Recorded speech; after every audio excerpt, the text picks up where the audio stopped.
Utul ajro ujrotahu qabla ayajifa araqahu. Bayarlah upah pekerja sebelum kering keringatnya, istilahnya.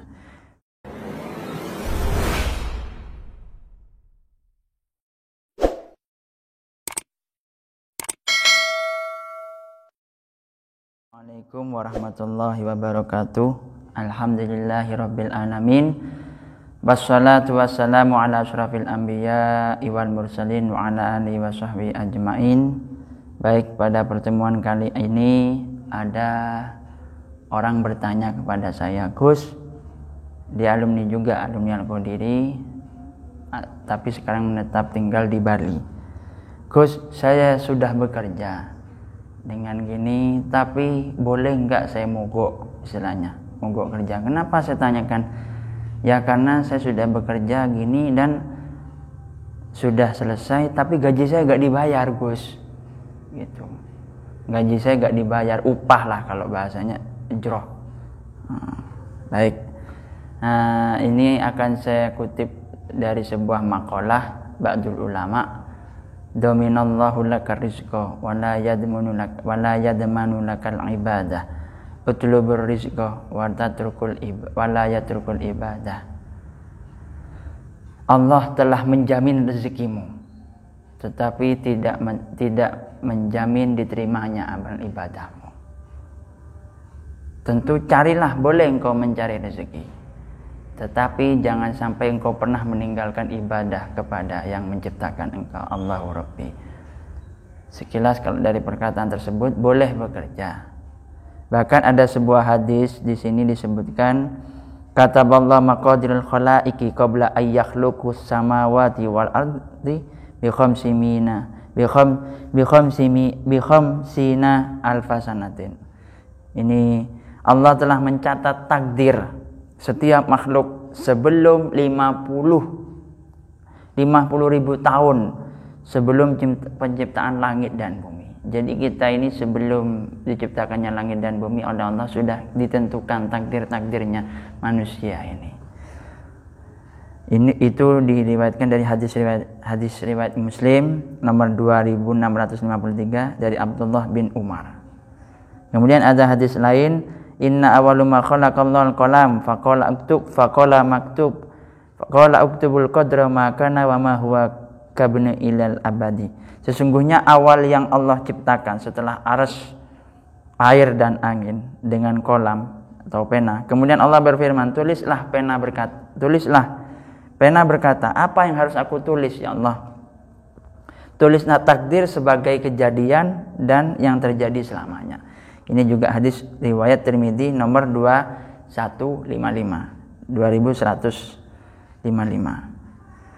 Jadi itu kita tinjau dari sebagian hadis. Kemudian saya mengkaji dalam fikihnya, kewajiban bagi orang yang memperkerjakan, istilahnya kita bekerja, bos lah istilahnya, mempekerjakan bos.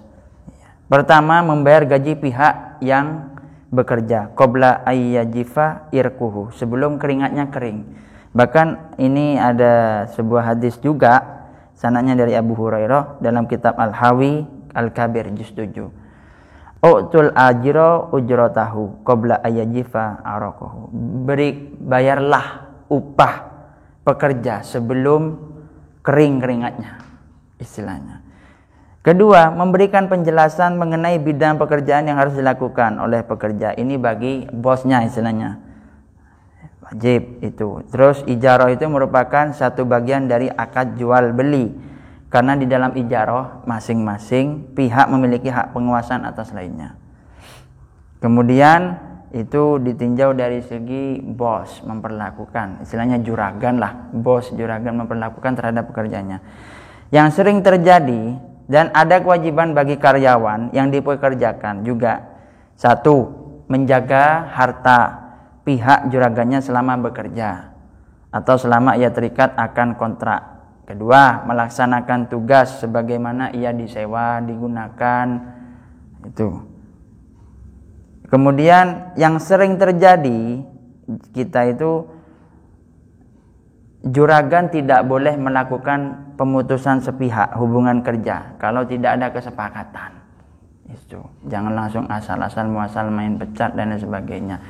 Karena dengan engkau bekerja itu engkau menolong orang banyak, menyelamatkan satu nyawa orang agar tidak istilahnya amit meminta-minta dan mengemis, itu lebih mulia.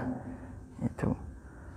Kemudian yang sering terjadi juga penyelesaian sengketa karyawan atau buruh pabrik juga. Ini masuk juga. Di sini disebutkan bahwa seseorang tersebut, jadi kalau semisal sudah bekerja lihai, kemudian sudah mumpuni dalam bidangnya, kemudian nggak dibayar gajinya, lah boleh orang tersebut itu menuntut atas gajinya istilahnya, karena dia sudah selain berikhtiar berusaha, juga dia punya kewajiban mempunyai tanggung jawab pada anak dan istrinya. Kalau dia punya keluarga, kalau misalnya dia tidak punya keluarga, bisa juga dia untuk menghidupi kedua orang tuanya kalau semisal dia belum menikah. Begitu. Itu pasti yang sering terjadi itu kan sengketa antara karyawan dan bos, pasti sudah itu dimanapun tempat berada. Bahkan di sini di Rawdatul Thalibin, al-bayyinatu 'alal mudda'i wal yaminu 'alal mudda'alih. Bukti saksi merupakan tanggung jawab pendakwa. Sementara terdakwa berkenaan dengan kewajiban harus bersumpah. Misalnya orang yang tertuduh kalau semisal tidak melaksanakan, ya kalau semisal orang tersebut itu berani bersumpah ya silakan, tapi hendaknya jangan main seperti itu. Lebih baik sama-sama saling pengertian, satu sama lain. Karena jangan semena-mena menjadi bos, misal menjadi bos juragan langsung main pecat dan sebagainya. Awas, hati-hati. Orang itu memang zahirnya bekerja untuk Anda, tapi hakikatnya itu sama juga makhluk Allah yang mana juga diutus kepada engkau agar meringankan beban kamu, meringankan beban Anda dalam pekerjaan. Begitu. Jadi istilahnya kalau urusan mogok tentu ya setidaknya harus ada jalan lain lah, jangan sampai demo lah istilahnya gitu. Akan tapi kalau sudah fatal ya boleh demo, tapi dengan syarat harus sesuai dengan prosedurnya. Prosedur ala pemerintahan. Misalnya kan sering itu buruh pabrik demo, mogok kerja karena gak dibayar-bayar upahnya gitu. Karena upah itu kan termasuk dari sebuah akad ijarah, akad upah istilahnya ketika orang tersebut bekerja. Baik, keterangan yang singkat ini mudah-mudahan bisa semakin menambahkan kita dalam aktivitas sehari-hari serta beribadah kepada Allah agar tidak selalu kendor dalam selain bekerja juga berusaha dan beribadah kepada Allah Subhanahu wa taala. Wabillahi taufik wal hidayah wa ridha wal inayah. Wassalamualaikum warahmatullahi wabarakatuh.